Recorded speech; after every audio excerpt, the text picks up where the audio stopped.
हिमालय की तलहटी में हरी भरी वादियों के बीच एक छोटा सा घर था।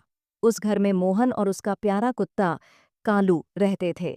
कालू एक बड़ा, मजबूत और भूरे रंग का कुत्ता था। उसकी आंखों में सच्ची मोहब्बत और वफादारी झलकती थी। वो हमेशा मोहन पर ही नजर रखता रहता था। मोहन बहुत गरीब था, लेकिन उसके लिए कालू ही उसकी सबसे बड़ी दौलत था।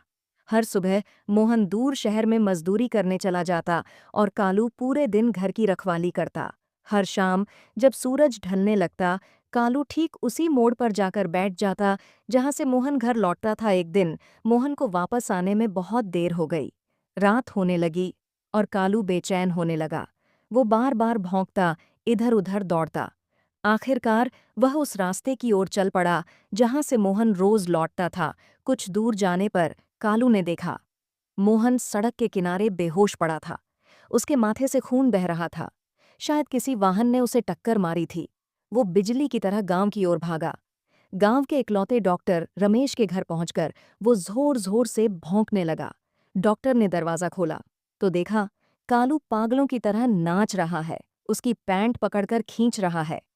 पहले तो रमेश को लगा कि कालू भूखा है, लेकिन जब उसने कालू की आंखों में डर और घबराहट देखी तो वह समझ गया, कुछ बहुत गंभीर हुआ है। रमेश ने टॉर्च उठाई और कालू के पीछे पीछे चल पड़ा। कालू एक पल के लिए भी नहीं रुका। वो सीधा उस जगह पहुंचा जहां मोहन सड़क किनारे पड़ा था। रमेश ने तुरंत प्राथमिक इलाज किया, फिर उसे अपनी गाड़ी में डालकर अस्पताल ले गया। पूरी रात कालू अस्पताल के दरवाजे पर बैठा रहा। न कुछ खाया, न पिया, बस अपने मालिक के लिए पहरा देता रहा। अगले दिन सुबह जब मोहन को होश आया तो उसने देखा, उसके बिस्तर के पास उसका वफादार दोस्त कालू बैठा है। कमजोर आवाज में मोहन बोला, कालू, तुम मेरे सच्चे दोस्त हो।